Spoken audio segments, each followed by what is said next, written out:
Well, better late than never, I suppose. My deepest apologies. Been quite the week. But we are here nevertheless. Thanks so much for being with us. Better late than never. There's Marco D'Amico, fresh off the Montreal Canadiens performance on the road in Pittsburgh to get the party started. In the return to form for the Montreal Canadiens, between the pipes with Jacob Fowler. Marco, good afternoon, young man. How goes it today? It's going. We had our first taste of NHL trade action today, so lots of stuff to be able to talk about today. But I'd be remiss if we didn't start right off the hop with goaltending. I think it's going to be the theme of today. But again, I had my doubts I didn't have any doubt that Jacob Fowler was going to play a solid one last night. But really, really solid play, really calm play, and I think his calmness fed the calmness to the team. I look forward to being able to unwrap that a little bit and go into a little bit more detail. But first, we got to talk about that Edmonton Oilers Pittsburgh Penguins trade because what is Edmonton doing? That's a great question.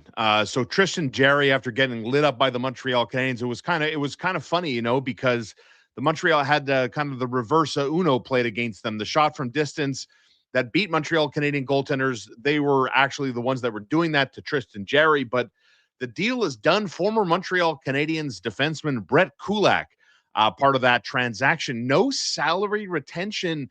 And it's funny because we were talking about this earlier in the week. Pittsburgh, to make this extra delicious, Pittsburgh as the top wildcard team right there with the New York Rangers, right there in the mix of the playoff race in their division. Sidney Crosby having a hell of a season again, even though they don't have Evgeny Malkin. This was wild to me that the Pittsburgh Penguins and the timing of this move and the Edmonton Oilers looked at Tristan Jarry with Stuart Skinner and all their feelings, say, hey, this is going to be the guy that we think will make us that much better, Marco. I mean, your initial reaction to this deal now that it's done, Tristan Jarry goes to Edmonton and Brett Kulak and Stuart Skinner on the move. And the Pittsburgh Penguins and Edmonton Oilers start cooking something up here. Well, I think Kyle Dubas and the Pittsburgh Penguins ran away with this one. Yeah. I mean, it goes to show you, and I've been talking to you guys a lot about this as we were talking about the Canadiens goaltending situation and how they should trade for X goalie and Y goalie. None are available. None. Tristan Jarry was the only one that was potentially available because Pittsburgh wanted to get rid of that contract and bring in Murashov, who is the up and coming young goalie of that franchise. What were they able to achieve here? Not only did they get a second round pick for Tristan Jarry, which is a goalie that was on waivers not even a year ago. Let us remind. They got Brett Kulak, who is a pending free agent, $2.5 million, can easily be flipped at the trade deadline should they see fit, or he could help them make the playoffs. And then they also were able to acquire Skinner, who is also a pending free agent. So again, they got rid of a whole lot of commitment and they got value back. If they so choose to sell this year, like say they start dipping and they become sellers, they just gain 2 trade chips that could probably bring them in mid-round picks from at the trade deadline because, they would be able to sell them on the spot. They'd be pure rentals. They would expire. Their contracts would expire at the end of the year. They'd be free to go. So Pittsburgh gets value in a second-round pick with the potential of additional value down the line should they choose to trade either of these guys. And I guess, I mean, at the end of the day, too, from the Edmonton side of the equation, right? I mean, Tristan Jarry, in terms of Stuart Skinner, 1v1, in terms of Connor McDavid re-upping in the very, very short term. I don't know what else Edmonton has up their sleeves, what else they want to do. I do know that the holiday trade freeze, Marco, is 7 days away. A week from today, the NHL goes on a little bit of a trade freeze here for the first time. They'll do it again during the Olympic break. But I wonder, we finally have the first domino that fell. I wonder kind of what happens next, if there's going to be another move or two to take us to December 19th in the trade freeze. I expect there to be more trades between now and the trade freeze. I do. I don't know that it's going to be an avalanche of them because there are just so few identifiable sellers. Like Nashville is a seller, for example, and they traded Edmonton. I liked what Edmonton did there in the sense that they moved out Kulak and brought in Stasny, who I believe is a similar type of defenseman to Kulak and could potentially give the same kind of minutes Yeah. And so, but at $950,000 less. And I think that's the key differentiator there. So I keep an eye on Nashville. I would keep an eye on Nashville. I knew that the Edmonton Oilers were looking to move Brett Kulak to create cap space. So all of this kind of makes sense. Yeah. But one element in this situation that leaves me very open right now is that Edmonton, very much like the Colorado Avalanche last year when they went and got Blackwood and Wedgwood, pun intended, all the woods, including Shaun right now. There's teams that absolutely needed to make a move, like the Edmonton Oilers. They can't afford to go back. So, like Colorado last year, they had to make a trade. There's going to be sellers at this point that are going to say, okay, maybe this guy, like, we can get ahead of this. We could trade this guy now if they get their price point. So what we're hearing on the trade market right now is that there is interest. There are conversations, but teams aren't putting forth the kind of return that sellers would be looking for to make a move this early. So teams have to step up. And unfortunately for the Edmonton Oilers, they had to step up with their offer with Tristan Jarry because that was a dance that's been happening for the last 2-3 weeks now. Now we'll see what happens. Speaking of Darren Dreger, TSN Hockey Insider on the morning show today, in regards to Ryan O'Reilly and Darren's perspective, he likes O'Reilly with the Canadiens. There are a couple of other teams he likes O'Reilly too. Obviously, with the understanding this is a shell of the former self, right, of the guy who was a Conn Smythe in the playoffs for St. Louis when they won their Stanley Cup. And there's no way. I mean, the asking price. You and I talked about this a couple of weeks ago. Barry Trotz not happening. A grade, first round pick, so on and so forth. That's not going to happen. Steven Stamkos had himself a 4-goal night for the Nashville Predators. They win a big hockey game, right? But good for him. But as far as that is concerned, anything you want to add, anything on the Canadiens in the aftermath of Jacob Fowler doing what he did yesterday, Arbor Jackeye, the odd man out there, and again, further to that, right? Jackeye out for Engstrom in the Canadiens 4-2 in Pittsburgh yesterday. Dreger reiterating the fact that there would be a shit ton of interest for Jackeye in a world where, I'm not saying he's dangled, but in the hypothetical world of the Canadiens call Ken Hughes and say, hey, what's going on with Jackeye? Lots of teams would line themselves up for a guy that Dreger said is a specialist. He has a lot of special tools in his toolbox. Arbor Jackeye should have played last night. Interesting. I'm just going to start with that. A. Yeah. B. Jaden Struble again struggled and again looks like he needs to take a seat. The only, it's either a question of just like an internal dislike for Jackeye, or they're showcasing Struble. It's one or the other because it doesn't make sense. And I know that colleague Mitch Gallo points to Jackeye's penalties per 60, but your penalties per 60, no offense, but penalties per 60 when you're playing 10 minutes is worth all of this. Yeah. Because in 10 minutes, if you get one penalty, your entire ratio is finished. Mm-hmm. So I'm not necessarily worried about the amount of penalties he's taken, because actually Struble's taken more penalties in the later stages of the games this season than Jackeye has. So I don't think that's relevant. Jackeye has outperformed him in the way that they've played. And the fact that Jaden Struble is now down to a third pair and they jigged up the defensive structure, finally. I thought that would have been an opportunity to have a Jackeye Engstrom pairing. And Jackeye would have been the stay-at-home. Engstrom could have been the offensive guy, because when it was Jackeye Carrier, two basically defensive-ish players, there was no identity. There was no with respect, Alex Carrier is not an offensive player. No. When the puck is on his stick and the only option is shoot, no one is running away from that option.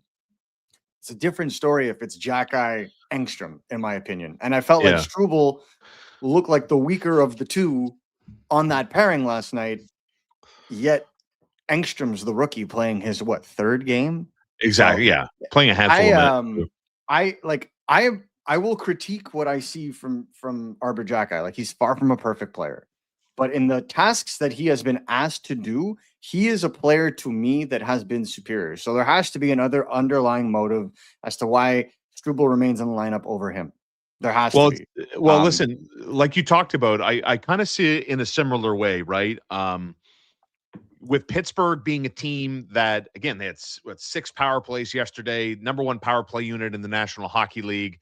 Were they worried about the jack eye penalties? Were they worried about just one bad thing can determine a win or a loss going into that hockey game yesterday? And then the other thought that crossed my mind, and I'm curious to get your read on this, right? Mhm. And we got a semblance of this early on in the preseason when they put Dobson and Matheson together, and Martin St. Louis keeps referencing speed. Speed as a big weapon to defend, right? And Well, I don't think Arbor Jacki is the most fleet of foot.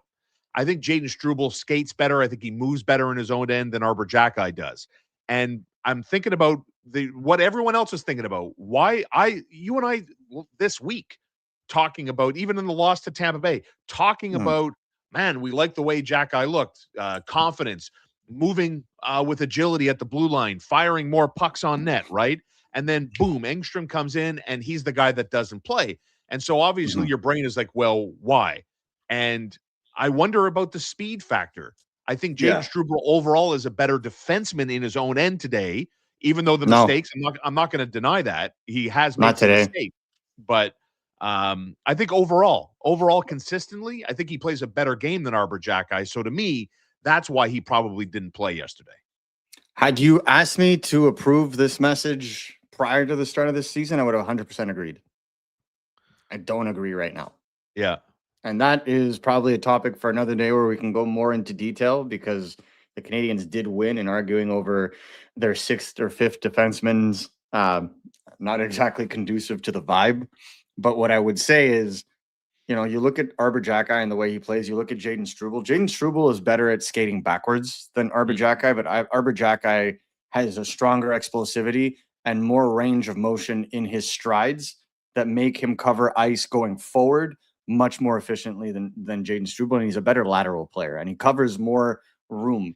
I feel like Jaden Struble tries to play a physical game that Arbor Jacki absolutely can, but Jaden Struble doesn't have the physique to do, despite being very strong in his own right. How many times have we seen him get, like, the guys roll off his checks, or he gets beat by, physically along the boards? Like, it's I don't think that he's better defensively. And what made him better defensively, in my opinion, was his speed of execution and the ability to get the puck out quick in his first passing. It's been getting worse and worse and worse and worse as games have gone on.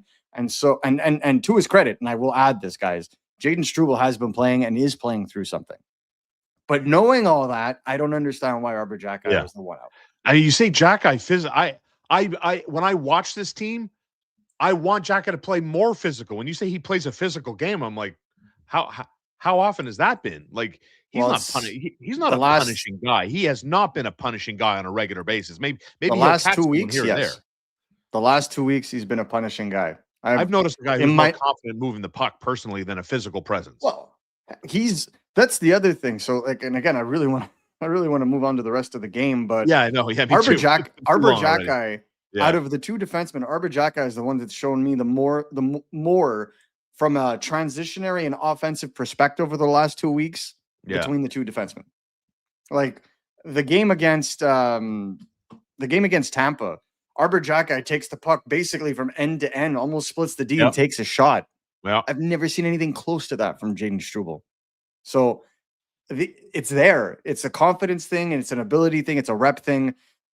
I honestly believe that, there has to be something in the sense of they want to show off Struble, or Martin St. Louis has just more confidence in Struble. But in terms of on-ice play, putting both players together, it's extremely arguable which one of the 2 should be playing right now. And listen, I can understand. I don't have a popular opinion. Shaun, what are you watching? Are we watching the same? People are asking me if I am on narcotics.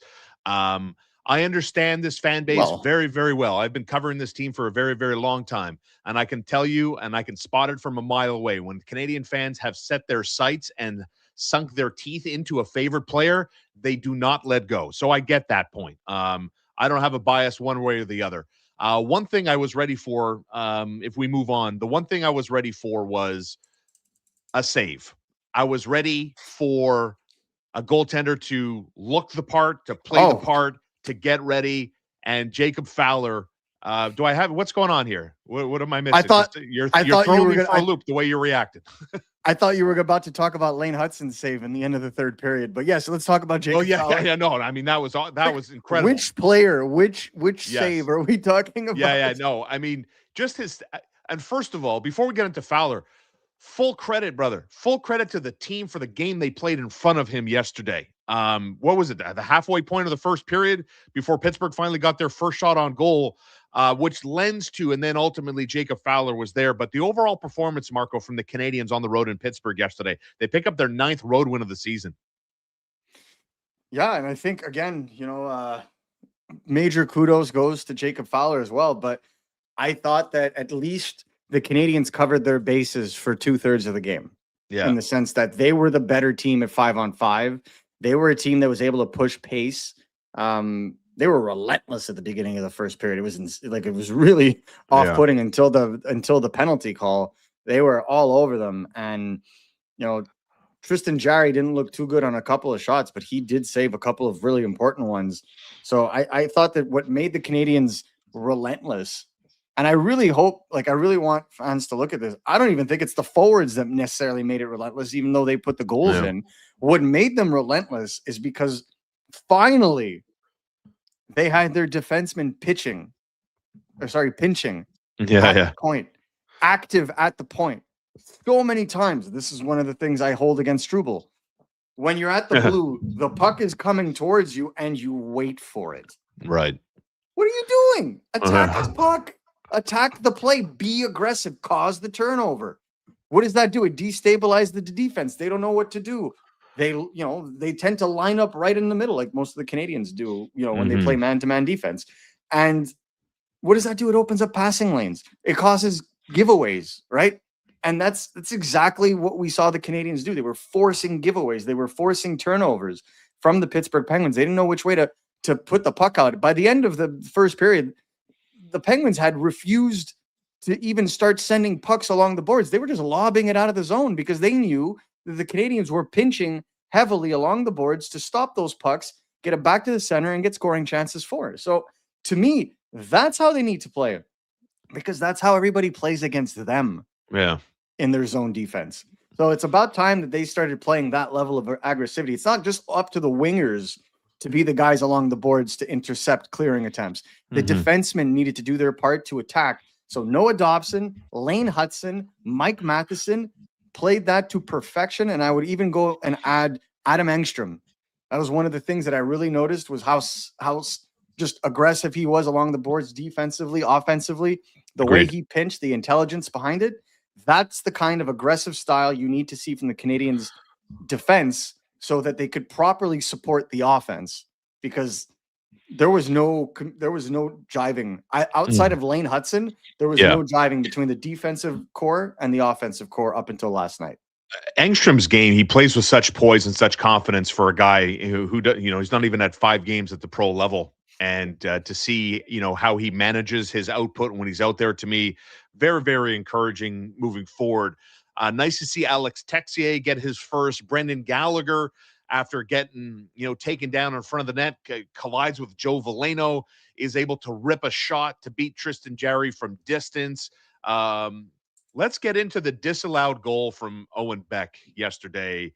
It drives me absolutely crazy, Marco. The offside, Josh Anderson wasn't even a factor in that play. He's offside. Fine, you got me. What drives me insane, and I'd love the NHL to change this, Marco, you're calling a timeout. You're allowed to call a timeout in order to give your video staff extra minutes to review that, in order to make a clearer judgment for certain about whether the goal stands or offside. Agreed. Right? I mean, it's maddening to watch how long that takes, man. Like, it should be done like lickety split. Let's go. Like, remember when Matt Duchene was a country mile offside in the playoffs, and the NHL said, we got to do something about it. This is not the spirit of the rule change, man. I have no problem with that being called, overturned because it was offside. I mean, Anderson jumped the gun, wasn't even involved in the play, just unfortunate. Where I take issue is the fact that you can call a timeout to then challenge a play. Yes. If you are going to challenge a play, there has to be a threshold of time that is set, 15 seconds, 25 seconds between the moment the goal is scored and when a play is called. Like there's a shot clock in basketball. Yep. There is now a pitching clock in baseball because we have to get these things moving. NFL too, there's a clock on offense. Yeah, there's a clock on offense. You need to get a game moving. The fact that there isn't anything like that in hockey is a little problematic. And I'm not saying this is unfair to the Canadiens or whatnot. The Canadiens have taken advantage of this exact same scenario before. So I'm just pointing out that in the interest of fairness across the league, there should be 15, worst case, 30 seconds between the moment the goal is scored and puck drop for you to wave the refs down and be like, I want to challenge. That's as simple as that. And if you need more time than that, it shows you how granular the actual challenge is and how microscopic and it's just that's where I get with this. And it ultimately will make for a faster game because if you have less time to make a decision, you're less sure you're going to make that decision. Like I'll give you a direct example. We were talking to John Cooper on Tuesday after the game because there was an instance where Cole Caulfield was almost offside on the Kapanen goal. Yeah. Right. And it was an inch. I am not like the edge of his blade was still on the blue. And we were talking to John Cooper, like, why didn't you even bother looking? And he's like, I have 20, 30 seconds to look at this. I don't have the confidence that I don't want to take a penalty against. That's the kind of mindset you want from coaches because before, remember, it was problematic where there was teams were just making coaches challenges for everything. Then they instituted coaches challenges. You'd lose your timeout. That didn't deter anybody. Then they said you'd get a penalty. Well, now that's deterring a little bit. But if you're able to just do a combo of taking your timeout and doing a coach's challenge, it defeats the purpose of that consequence. 100%. Before I want to go in depth a little bit more on Jacob Fowler and what's to come. Habs are on the road Saturday in New York City. Jake Evans is expected to meet the team there, whether he plays or not. He didn't play yesterday. And then they're back home to face Tristan Jarry and Connor McDavid at the Edmonton Oilers on Sunday night at the Bell Center. But in particular, I've been waiting for this. I've been a fan of this, and it happened yesterday. Marco, they finally broke up the Mike Matheson, Noah Dobson tandem. Your reaction to how they looked with Matheson having a new partner, and was this a way to get Alex Carrier going a little bit by playing him with a more talented player? I'm curious how you interpreted St. Louis shuffling the deck on defense. It gave his pairings an identity. I think it's as simple as that, right? Like, you look at having Carrier with Matheson, that's your shutdown pair. They play together on the PK. I don't understand why they don't play together at 5-on-5. I've said this since the beginning. I enjoyed the combination between Dobson and Matheson to a degree, but I think that sharing the load instead of overloading the top pair, makes more sense. The biggest winner in all of this, I don't believe, is Alex Carrier. I think the biggest winner in all this is Lane Hutson. Interesting. Because Lane Hutson looked like a number one defenseman last night. Lane Hutson was playing on his left side, his strong side. He's been playing right all season. And now you put him with Dobson, and that was the best pair on the ice, bar none. Bar none. Both played excellent, I found. And, Lane playing on his stronger side, what did we see more of last night? Shooting, transition play, him being able to carry up. I don't necessarily think it was only because he was playing on his strong side. I think the team in general played better, so that also helped, but he was leading the charge in that regard. And I felt like playing with Dobson also significantly helped because of the two, the identity was clear on who the offensive defenseman won and who was the one that would stay back. Many a times last night, Lane Hutson would go off as like the fourth forward. Dobson would be hanging around in the middle of the red line, if not just between the red and the blue, and covering bases and making sure things were good, being an inactive stick. Dobson throwing hits yesterday almost fell off my seat. It was just that kind of interesting dynamic that I personally, this is a pairing I wanted to see the moment the Canadiens traded for Noah Dobson. And I think this is long term. This is the Canadiens' top pair for the next 10 years, 8 years if possible. And I understand that they didn't want to give Lane Hutson all the defensive, responsibilities that would come with this kind of an elevation, but at the same time, he can do it. He can handle this. And I think he showed it last night. Like he's more physical than a lot of the bigger defensemen on this team. He doesn't get pushed around. He's very intelligent with his stick. His positioning is bar none. I mean, he's got one hell of a glove hand. No kidding. And he's got some of the and in terms of the highlight reel saves from the 2025-2026 season, Lane Hutson may show up twice on a top 10. Like that's how good it's been. That saved a sure goal there for sure. Yeah. Yeah. Well, I mean, there was once where he saved a sure goal and got a primary assist on the tying goal in the same play. And then this one here, talk about defending a lead. And I reiterate this. Who was on the ice to defend a lead? Yeah. There he was, right? And there he was. So when I tell you Lane Hutson is now emerging, not as because I was saying this last year, he wasn't a number one defenseman last year. He was the team's top offensive defenseman. But as his responsibilities grow, because he's got to start playing penalty kill shifts too, in my opinion, to be a true number one defenseman in this league. But he's right there. The only reason that Lane Hutson doesn't play on the penalty kill is because it would basically nuke Struble or Jackey's minutes on that second rotation on the penalty kill. That's one of the easiest ways for Martin St. Louis to get his bottom pairs of minutes. Well, it's funny, it's like I kind of took the wind out of my sails there because I wanted to talk about Lane Hutson and pick your brain on I agree that he's not a number one. The ceiling is there, right? But what's the separation? He's 10th in scoring amongst NHL defensemen overall, right? But he's 34th in minutes played. He plays 23:02 per game in amongst defensemen in the National Hockey League right now.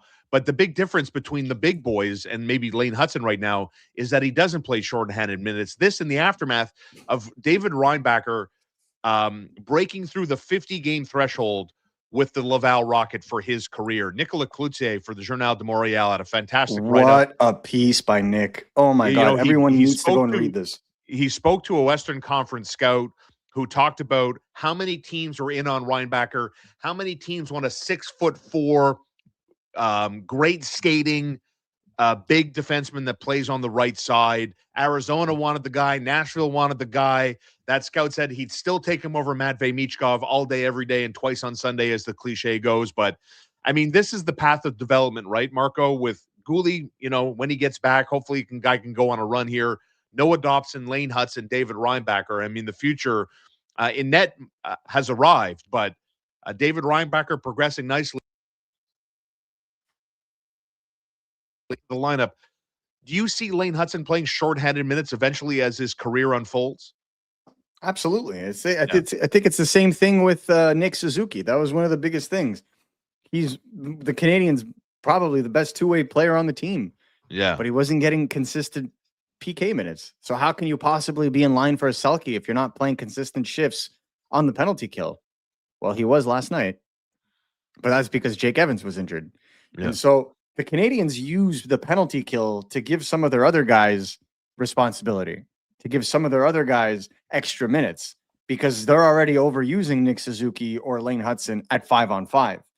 I personally disagree in the sense that you should be playing some of these other players in like more at 5-on-5 and put your best players in a position to impact the game, because we've noticed when Nick Suzuki plays on the penalty kill, he's had 4 scoring chances.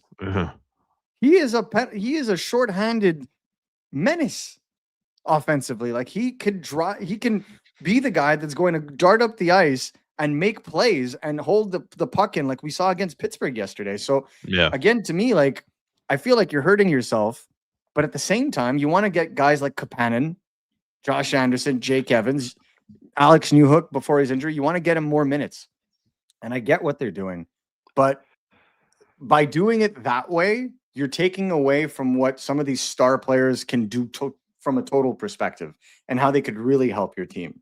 And so I think we're starting to see it with Lane Hutson, where he's taking more and more space from a defensive perspective.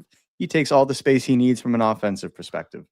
But now we're starting to see a player that can not only take chances, but be back in time to be able to correct any mistakes that are made by either himself or his teammates. To the goalie position, where Montreal is carrying 3 goaltenders now. Sam Montembeault was the backup with Jacob Dobeš watching from press row. And obviously Jacob Fowler winning in his NHL debut as he keeps the streak alive. If you're just waking up like I did, and that's why I was late today, Ken Dryden wins in his debut. Patrick Roy wins in his debut. So did Price. So did Fowler. 4 for 4 for NHL goaltenders making their NHL debuts against the Pittsburgh Penguins, right? Any concern about how Jacob Dobeš, who's a very emotional guy, I think we've seen that, how he's going to handle this, in the scenario in which Fowler continues to play? Personally, I have Fowler back in net Saturday against the New York Rangers in New York.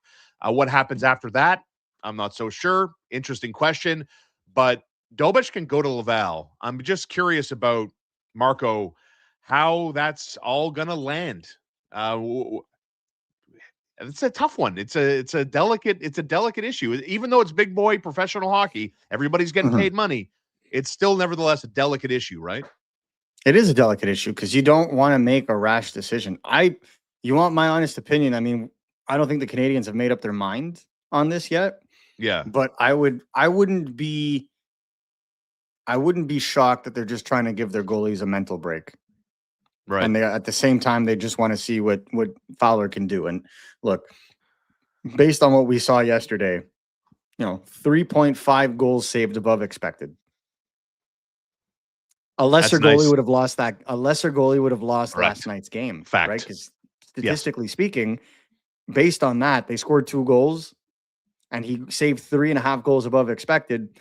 Pittsburgh would have won that game had, Jerry had a stronger game. And had they at forward had a little bit more puck luck or played against a less, imposing goalie. And I think it goes to show you the impact of making the key save and how, each save was basically a building block to the confidence of the team.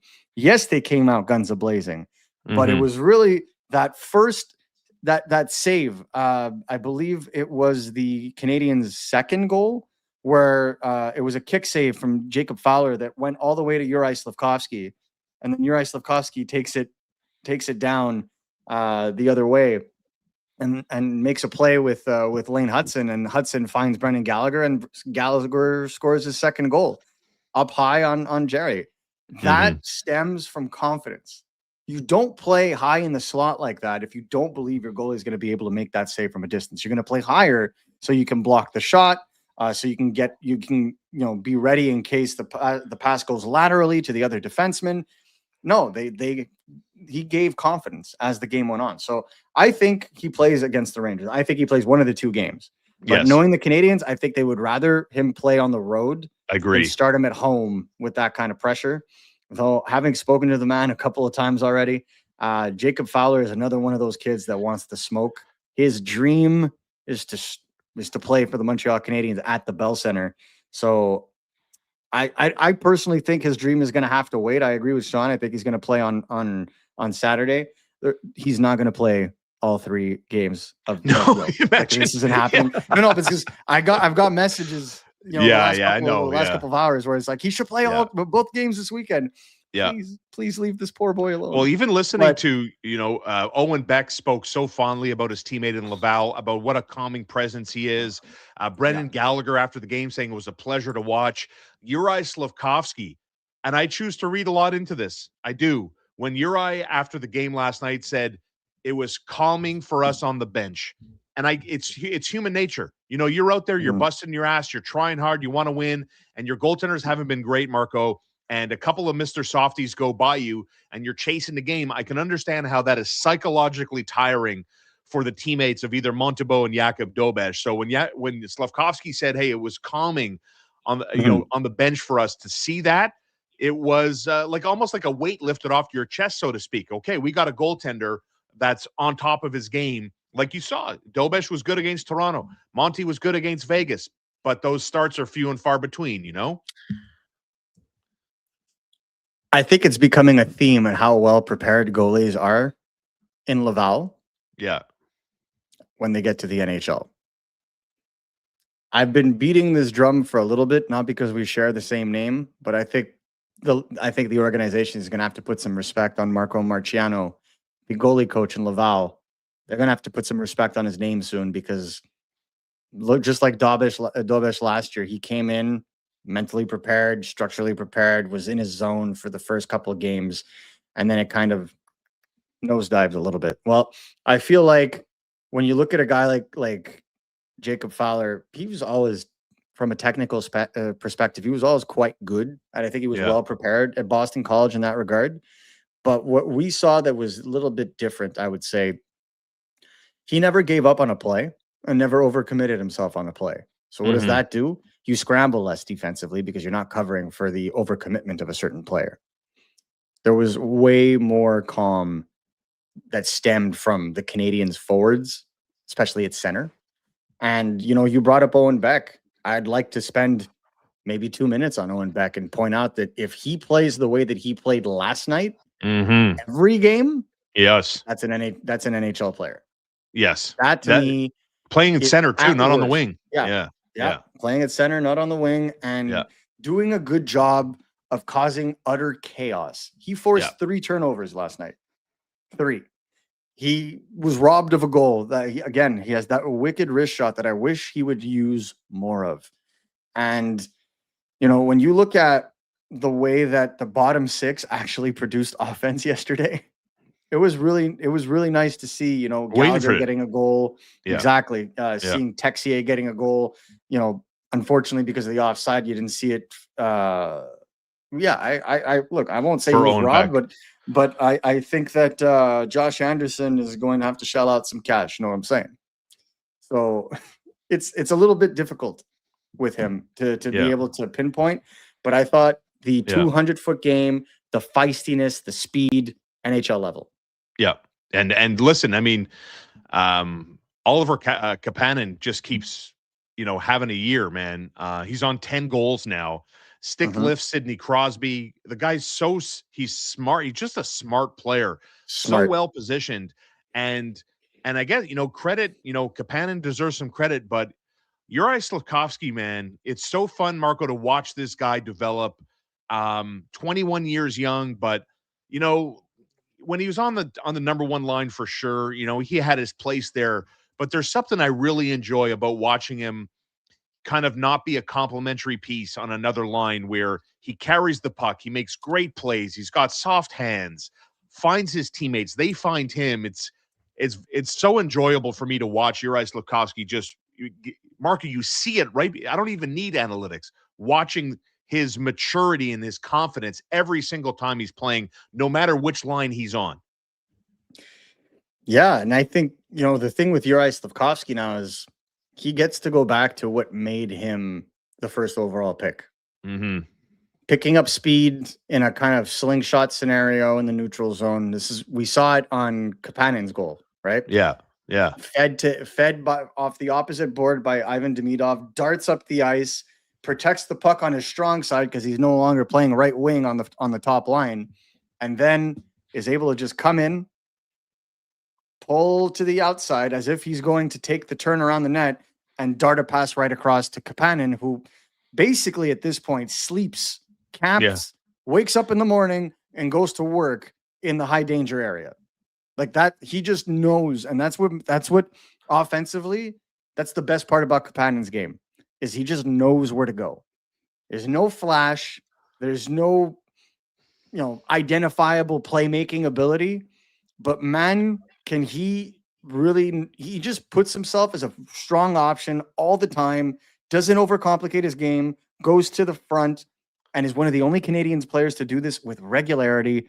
And he just knows how to infiltrate the soft ice. And credit to him. I know that, yes, he's got 10 goals. Yes, he's second in scoring and goal scoring for the Montreal Canadiens.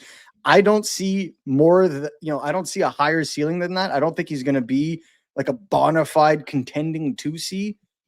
But what he's showing you right now is that when the Canadiens do run into injury troubles, when they ever do decide to fill that spot, they're in good hands, that he can come in and really kind of help out. and fill that hole if need be, because he's doing it phenomenally as a rookie. The only thing I'd like to see more of from him is more just being involved in the play, like the one-on-one battles. It's more that than just creating offense, because I know he's never going to be the craziest playmaker. But Oliver Kapanen could have had 3 goals last night because Ivan Demidov and Juraj Slafkovsky were just feeding him teas. So if you have excellent playmakers and your job is just to be a really good finisher, so we're going to call him the finisher. I know. It's what happens when you have complementary styles. Yeah. He may not be able to do that on his own if you remove him from those 2 players. He may not. But the fact that those 3 play so well together, he's going to produce. And so kudos to him.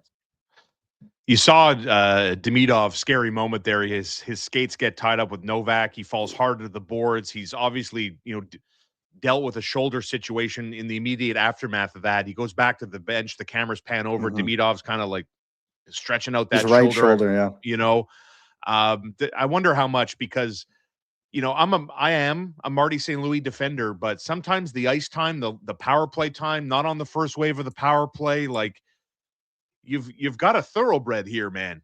What do you keep him locked in the stable for? Like, why is he in the pen all the time? Like, I know he's 19 years old, like he's got his reps, but like I gotta believe the injury or whatever maybe played a part in that. But I think it was also the penalties. Right? Oh yeah, the third period was ridiculous. He had 3 against them in a row.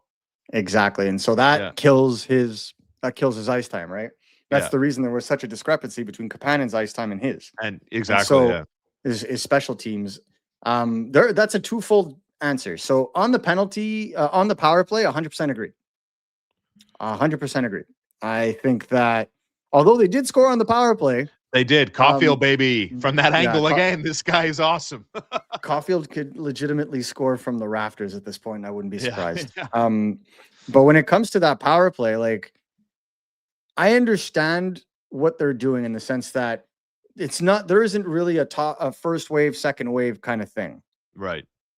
Where I have issue is that the first wave with Hutson on it, because that's whatever wave Hudson's on is the first wave, in my opinion. Yeah. That wave should have Demidov on it. I agree. Right. I'm not saying Zachary Bolduc shouldn't be on a second power play wave with Noah Dobson, but I just feel like between Dobson and Demidov, there's too much shooting hesitation between the two. Mm-hmm. And for Dobson to really take that shot off that he has, you almost have to do a cross ice pass to the point, because he's stronger on a counter current shot from the left side of the point than being in the middle or on the right where Demidov plays. That's my problem. Yeah. So I think that you're better off having lefty with lefty, in the sense that, and when Kirby Dach comes back, I think you're going to have righty with righty, in the sense that Kirby Dach would be occupying the spot that Demidov is right now. And then you could put Demidov back on the first wave and not have to double shift Caulfield and Suzuki. Right now, it's because they're injured, and because, to be quite frank, I don't think that any of the other players on the team deserve to be in a power play situation, other than maybe Owen Beck, who could be there to win draws and has a really good release on his wrister, as we clearly saw on that non-existent 5th goal. So I'm okay with that. That answers the penalty situation. I very much appreciate Ivan Demidov. I think we can all agree that he had a very questionable game yesterday from a defensive standpoint. Yes. Some of the decisions that were being made. And again, guys, it's okay to point this out, because he knows this and he's going to fix this. His game is already, his defensive game has already improved so much. It's okay to point it out. But in those kinds of games, when you're defending a lead and that player is not giving you confident defensive reads on a regular basis and takes a penalty, it's understandable that his minutes were a little slashed yesterday. I don't think it's going to be a theme, because he's been playing between 16 to 17 minutes basically every game since they went on that road trip. So I'm not necessarily worried about that. What worries me is the body language. What worries me is the hesitancy in his shooting ability. He always overpasses. Take the damn shot. Yeah. And so it's not because I think he's bad or I think he's going to be bad. No, these are normal things that a young player coming into this league will do, because once he figures it out, he's going to be a human cheat code in this league. And it's simply just about getting the right habits in place. And you're not going to get everything you want right away. I know that some fans have anxiety because they're looking at the Calder race and being like, oh, he's not keeping pace with Seneca. Seneca is playing with Cutter Gauthier and Mason McTavish. Yeah. We're not having the same conversation here.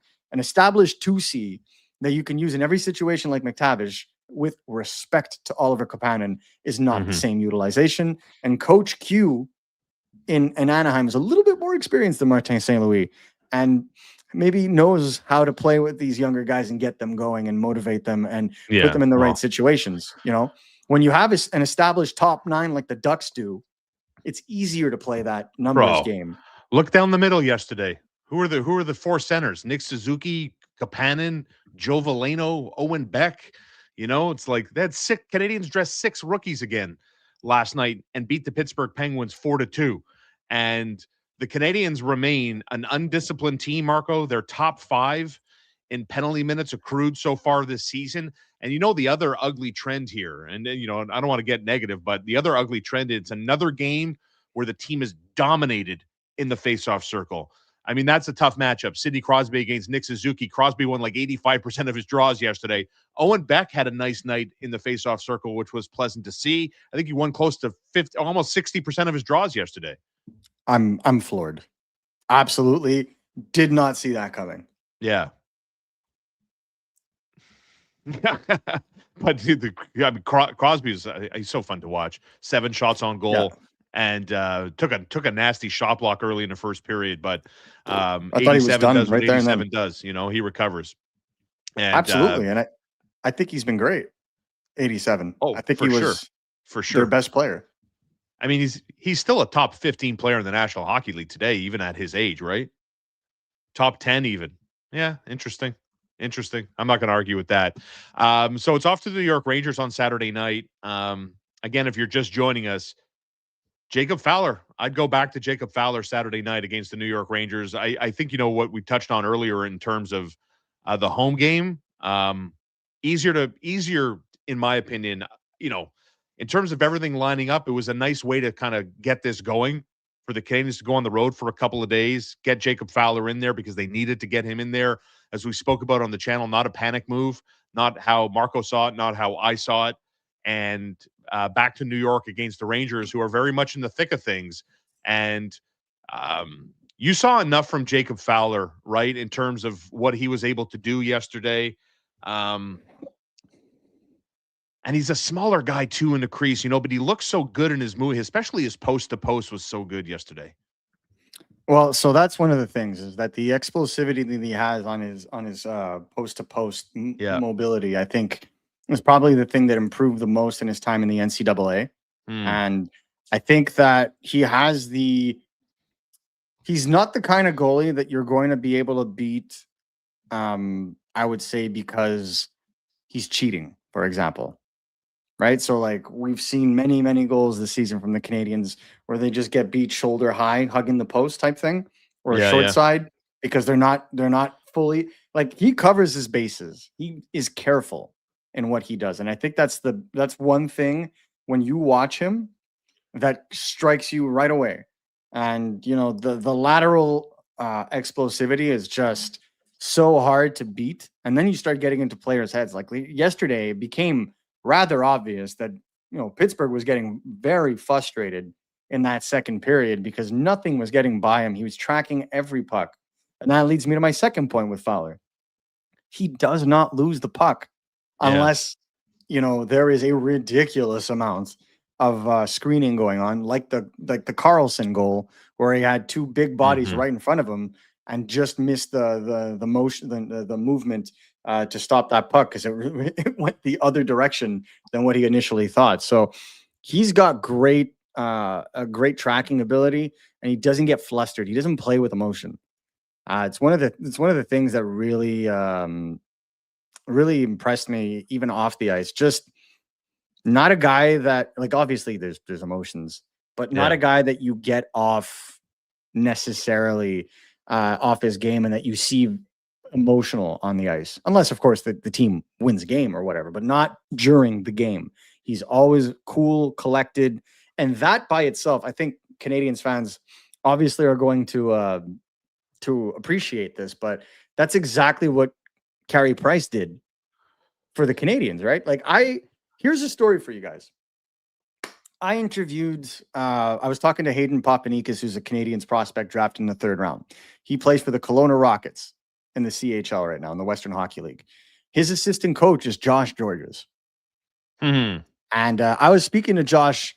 We were having this discussion because at that time, it was the beginning of September. Price's contract was about to be traded. And I was just talking to him, being like, how did Price help you guys outside of being the goalie?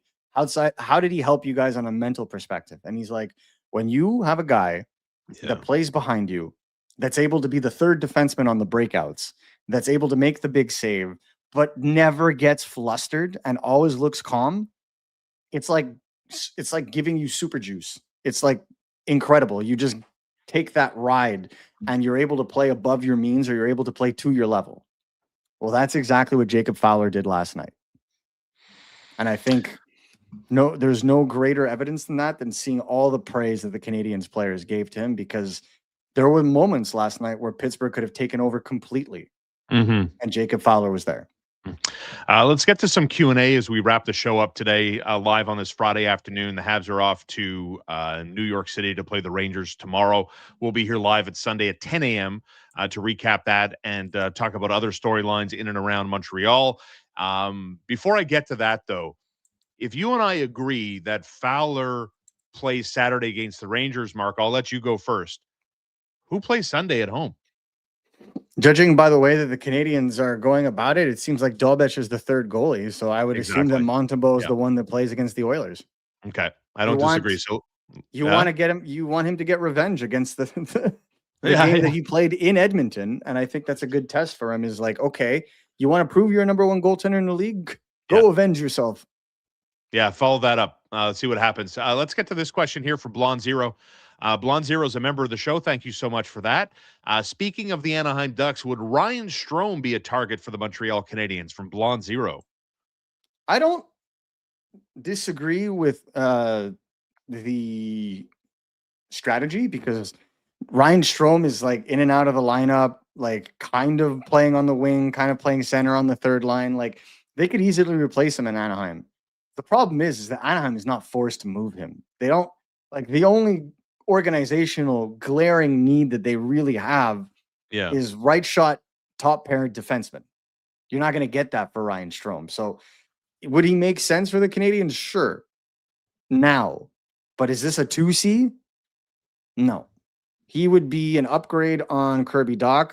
I think from an experience perspective, maybe not execution perspective, he would be an upgrade on Oliver Kapanen, but I think the Kapanen two-ways game plus his scoring ability makes him a better fit there. So I feel like the Canadiens, and I think I've said this before, aren't looking to make lateral trades. They're looking to bring in the bona fide players that are going to fit and fit long-term. With a guy like Strome, who is going to be a free agent at the end of this year, you could just sign him if you really wanted him. Because I don't think that they feel like they need to give up assets right now for a guy that isn't just a proper fit. A reminder that Marco and I, as we always enjoy seeing the viewers join us live on our broadcast here on youtube.com. Don't forget the audio portion, always available wherever you get your audio podcasts. We're going to be live from Maison Publique McLean's coming up on December 23rd for a live watch party as Montreal and Boston match up in Beantown, and Marco and I will be there. You can come watch the live show. You can come watch the game with us, enjoy the great ambiance, the great service, and the great food at Maison Publique McLean's December 23rd for a live watch party. Shaun, Marco, this from K1 Mac, member of the show. Why are you guys saying Saturday for Fowler and not Sunday at home against McDavid and the Oilers? Well, I touched on it a little bit before, but I feel like the Canadiens have brought in players, rookies specifically, and started them on the road. Look at Adam Engstrom. Adam Engstrom hasn't played a home game yet. His 3 games have been on the road. It's not by chance. And I feel like, you know, if you play him there, and we just talked about Samuel Montembeault on Sunday as kind of a revenge game for him, I think everybody gets happy in the sense that you don't expose Jacob Fowler to more than maybe what he's ready, because the Canadiens do respect and the rest of the league, rather, in terms of all the away teams that I talk to after the game, respect how difficult it is. And the pressure to play in the Bell Center is insane. Like, I will give you this. I was at Scotiabank 6 days ago watching the Canadiens versus the Leafs. There were moments in that game where you could have heard a pin drop. Mm-hmm. Not that the crowd doesn't give you pressure in Toronto. Social media and the media does. Right. In Montreal, the Bell Center can melt you if you're not careful. And I think he can handle it. I'm going to say this right now. I think he can absolutely handle it. But I think in this situation, it is very fragile. You want to hold these guys. You want to treat these guys with a little bit of a white glove scenario and not put them in those kinds of situations. Put them against the Rangers, another struggling team. And then after that, you get the Oilers, who themselves are going to be coming off a back-to-back, on the Sunday, and you can bring in other guys like a Samuel Montembeault, maybe shuffle in some of the players that are currently eating popcorn on the press box. Also, the Rangers are a shitty home team too. From Asmu, question: do you watch the new TV show on Crave and HBO Max in the United States? If we have viewers from the United States, are you watching Heated Rivalry, Marco? I don't necessarily have much time to watch TV. I'm really sorry, guys, but I know that our esteemed colleague here, Shaun Starr, can talk about it. Yeah, I'm in it. I'm in I think four episodes. I think 4 or 5 episodes. Connor McKenna and I, and coincidentally, it's a role I was born to play. I'm a podcaster in Heated Rivalry. What range? Yeah, what range? Listen, they call me the thespian at the end of the day. You know, I'm quite the Laurence Olivier of the Laurence Olivier of the 21st century. But I've watched. It's fun to watch. It is to me. The 4th episode of the series dropped at midnight this morning. So, they release them, week by one a week, right? Old school traditional format. So you can check it out on Crave. There's going to be a second season. I think I'm allowed to say.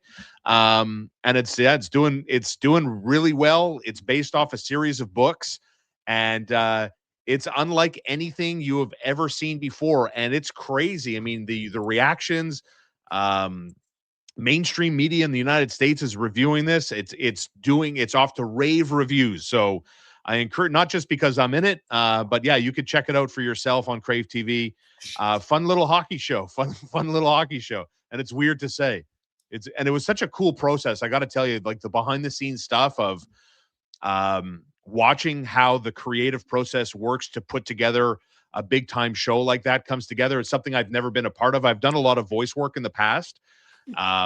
But this was like the first time I dipped into the big league, so to speak. It was really fun. Mon Capitaine, Marco, Shaun, if it were hypothetically possible to get Stammer for Laine, would you do it, or can we do it? Talking about Patrick Laine and Steven Stamkos. Stamkos scored 4 goals for Nashville last night in a big win for them. Yeah, I mean, I don't know that would happen necessarily in the fact that I think that you'd have to give more than a Laine for Stamkos. Yeah. But, I think that's a different. I don't think that Nashville is going to trade him just to get rid of him. They would trade him for value. Yeah. And when we're talking about value, Stamkos has value because he's a center, because of his experience. The issue is his contract. So, if you're Nashville, if there's any chance that Nashville retains on that contract, they could probably get a decent return. So I don't think that Stamkos is a problem in terms of his age, because he's 34, signed for another 3 years. The risk is the salary cap, right? If you get him at 5 million instead of 8 million, it's a very different ballgame. Yeah, right? yeah. That's going to cost you. So this is why I say, not the kind of not the kind of trade that I can necessarily see. And I feel like if you're the Canadiens, it would almost be the center equivalent of what we just saw the Edmonton Oilers do. Okay. Which is just like deal from a position of desperation for a fit that may not actually be there. And so that's where I think the Canadiens, I don't think the Canadiens necessarily have an incentive to do that right now. You have time for a few more questions, Marco? Yeah, we can go for another 15 minutes if you want. Ooh, that's a long time. Let's put this one up here. It's funny today, you know, like I apologize for being late. I've done something I have never once done in my radio career. I've been in radio since 1999. I have never been late, but I was late today. I apologize for that. Why are we still talking 2C, says member of the show, Habby Dabadoo. Slav and Demidov need a finisher, Marco. I don't Where's think that guy that gonna come 2C. from? I don't think that 2C will necessarily be playing with both of those players long term. Yeah. And right now, Slav and Demidov need finishers. I'd also like to see them finish. Yeah, I agree with that. I Here's think another one from member of the show from Brady. What do you think the D pairing is going to look like when Caden Gooley comes back in about a month or so? That's a good one. Yeah, it's a great one. I think Yeah. everybody moves down a spot basically. So you keep Hutson with Dobson, Matheson, Gooley, I think is your shutdown pair. I mean, skating against those two guys, good luck. And Mhm. then Alex Carrier with one of Jaden Struble, Arbor Jacki, or Adam Enstrom. Right Yeah, now, I don't disagree with that. unless there's a trade right now, that player should probably be Arbor Jacki because Yeah. you could still send down Adam Engstrom until there is a trade where room is made or whatever. But that's what I would do not based purely on meritocracy, but just logically looking at the roster. Fun. Keep the questions coming in. When we break down, some of you guys are pretty funny. More Steven Stamkos questions, which I think, Marco already touched on. Another one here from the Montreal Canadiens with 6 rookies in the lineup yesterday. That's not enough for ties 63-90. Why not look at Alex Belzile or Laurent Dauphin? Give them a chance. Well, Laurent Dauphin can't be called up because he's only on an AHL contract, so he would need to sign an entry-level contract, and then if ever they decide to send him back down, would need to go through waivers. So you may risk losing one of the top AHL scorers and a very prized veteran amongst the Laval Rocket for nothing. Not necessarily a venture that they want to go through. So and then Belzile is an option. Absolutely. And I think I have asked this question before as to what the plan is with Belzile, but unfortunately, and we've been saying this for a while now, the Canadiens want to see what they have with their young players. Belzile was not brought on to be an NHL support option. He was brought on to be a prized, like a key veteran. Yeah.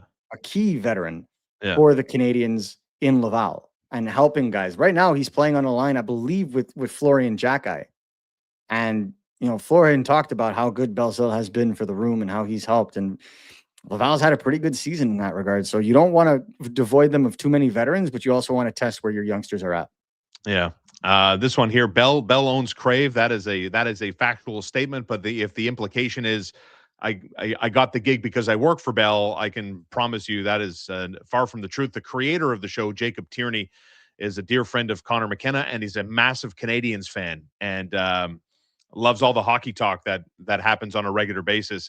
We got this question here from, let me see if I can find it because so many. Here we go. From XL Habs, Marco.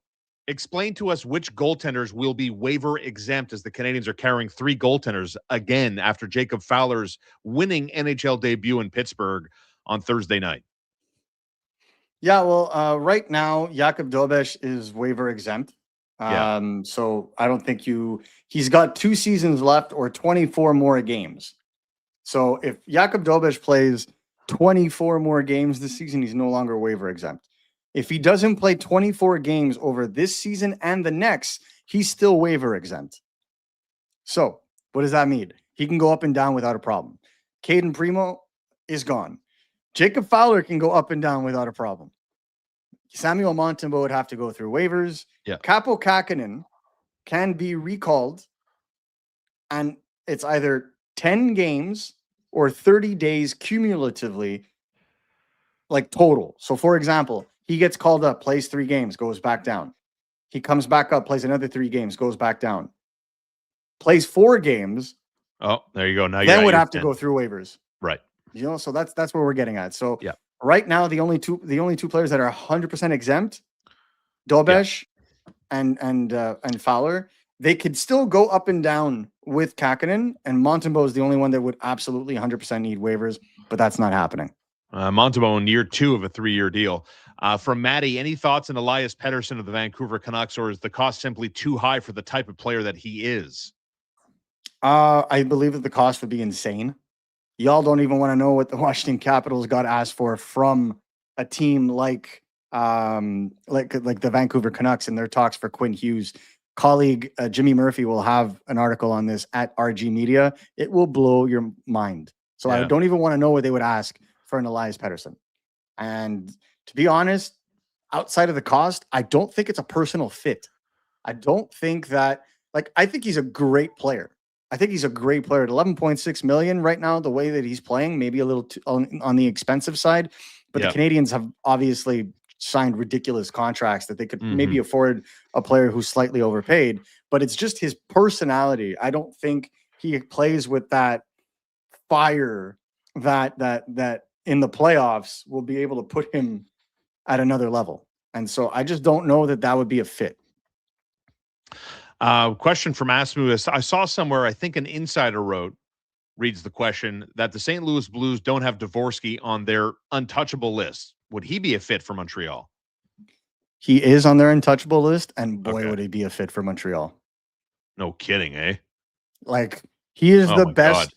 Basically, if you are we talked about this recently too, didn't we? Mm-hmm. Yeah. If you're rebuilding and you are the St. Louis Blues, you are rebuilding with the notion that your 1-2 punch at center for the foreseeable future is Robert Thomas and Dalibor Dvorsky. Yeah. Their top 6 for the future is absolutely set. Yeah. You don't even, and you could still try, that doesn't even include Jordan Kyrou in there. You have Justin Carbonneau, you have Jimmy Snuggerud, you have Dylan Holloway, you have Jake Neighbors, and it could keep going. They're so set, but they have few top end centers. So you can bet your bottom dollar that Dvorsky, it would take a big trade for that to happen. What about the buyout category from Blonde Zero, member to the show? Do you see the Canadiens buying out Anderson or Gallagher in the summer months? My hot take is one of them would be bought out if there is no trade to be had. And it would be Anderson before Gallagher in that world. They ain't going to do they're not going to do Gally dirty like that, right? You don't think?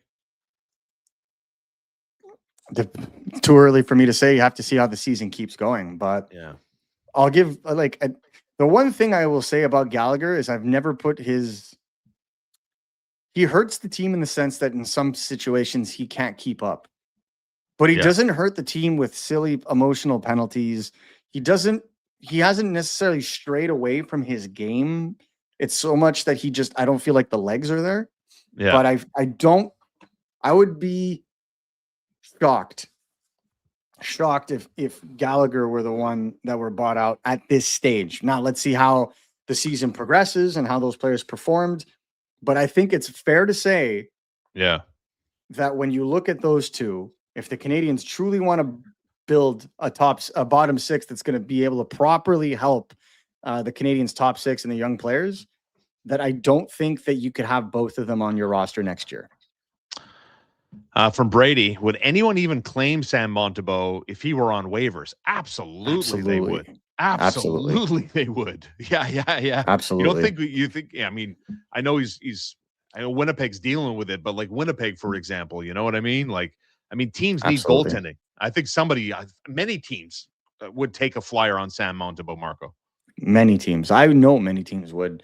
That's the reason why the Canadiens, the Canadiens have been asked about Montembeault before and are not looking to move him because they still have faith in him. You don't forget how to be a goalie. Something's clearly wrong, right? It's a confidence issue, if it's a health issue, whatever it is. Yeah. But the idea is that's problematic. And,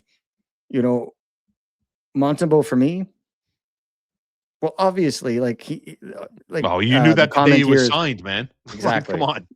Marc Bergevin signed him, signed Anderson, signed Jeff Petrie, not for what they would be doing, but for what they've done. And what the market would have paid them had they not. Fireable offense. The Canadiens don't have that problem right now because they don't have to keep any veterans that would necessarily be breaking bank. The only one that they really did was Jake Evans.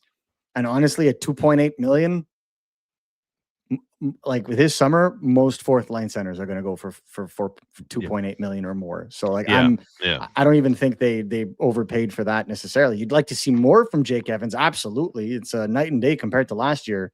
Yeah. But I don't think that contract hurts the Canadiens quite like it does with Josh Anderson and Brendan Gallagher.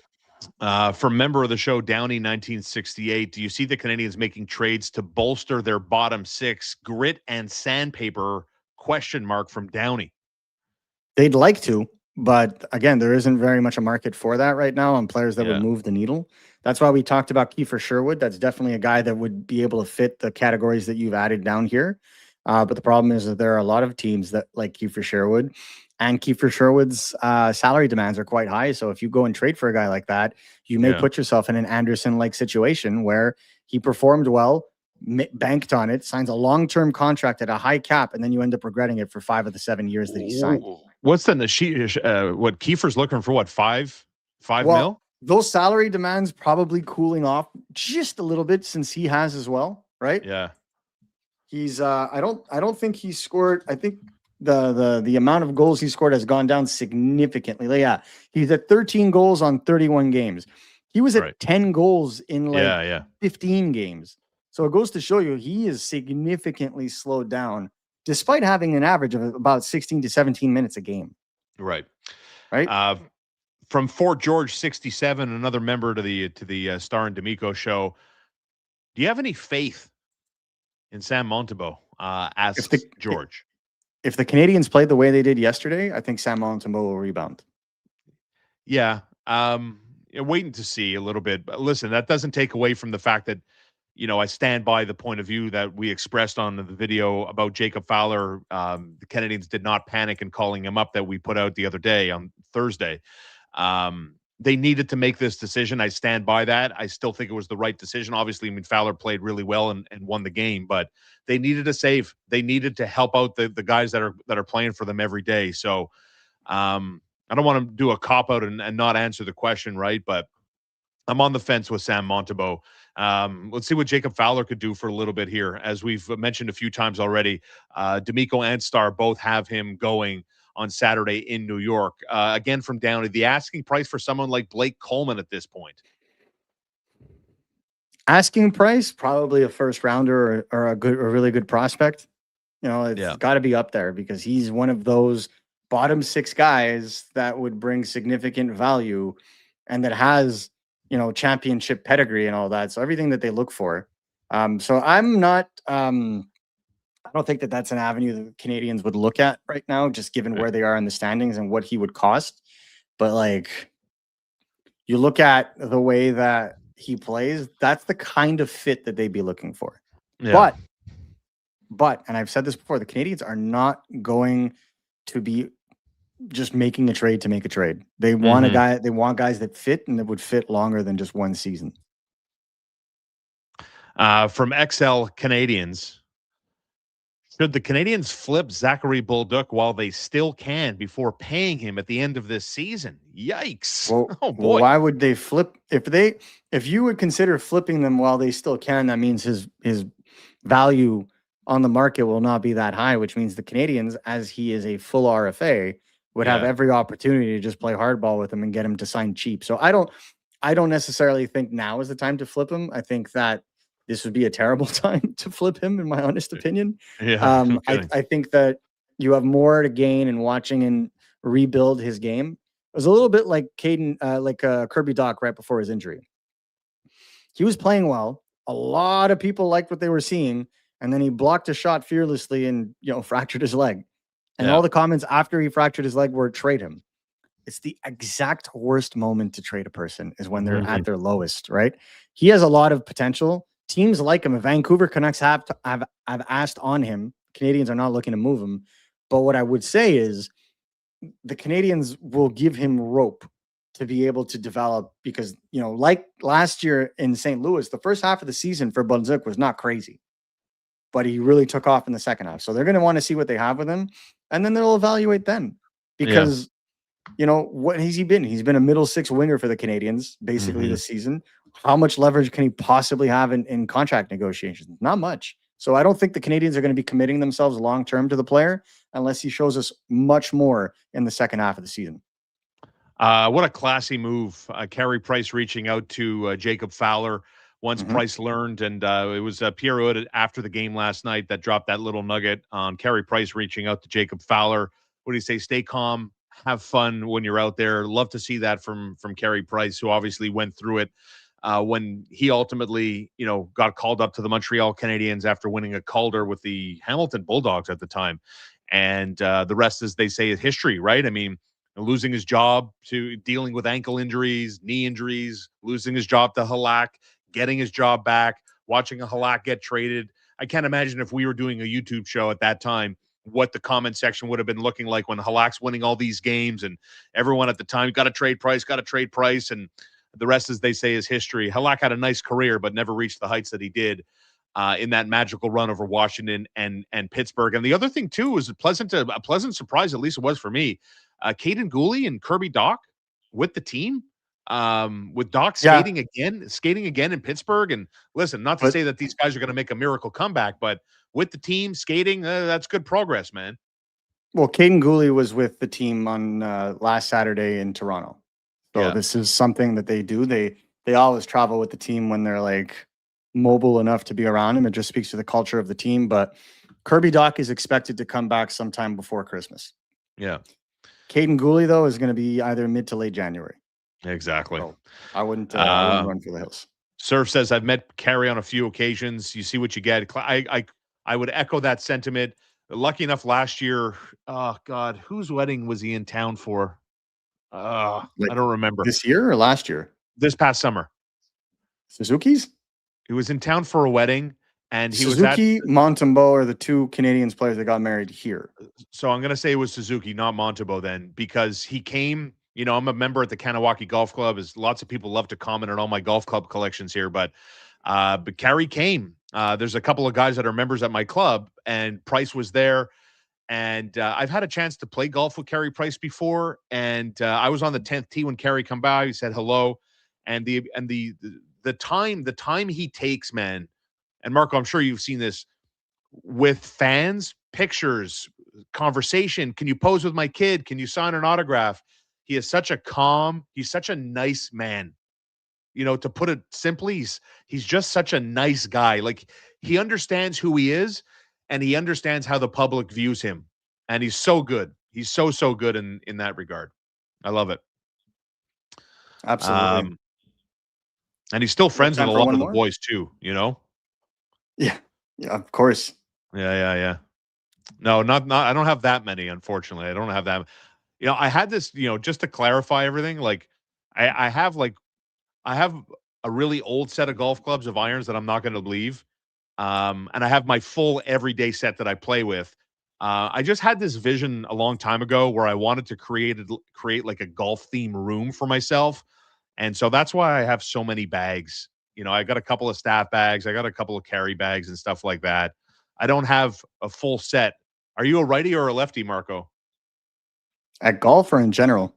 At golf, yeah. You're right-handed. Oh, look at that stance. Look at that form. Look at that. Scotty Scheffler. I'm also a right shot defenseman. I just missed my calling. Me too. I'm a big right shot defenseman. More of the stay-at-home bruising type of defenseman. No, can still skate pretty well, though. I got to admit, I can still skate pretty well. My friends call me Marco Matheson because I'm just a one line skater. I love it. All right, I think we'll end on that note. An hour and 20 minutes. Shout out to our sponsors, cheapesttshirts.ca, littlebearonline.com on St. Catherine across from Westmount Square. Don't forget, come watch this show live in person at Maison Publique McLean's on December 23rd.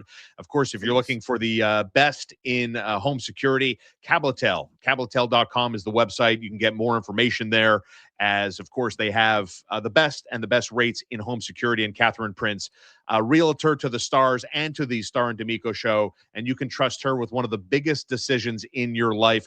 That's Catherine with a K, CatherinePrince.ca, certified RE/MAX Platine agent, a shark in the boardroom, and just a pleasant person to deal with on a daily basis. Marco DeMatheson, says Joey Gauthier. I love Marco Matheson. I love that. That's so good.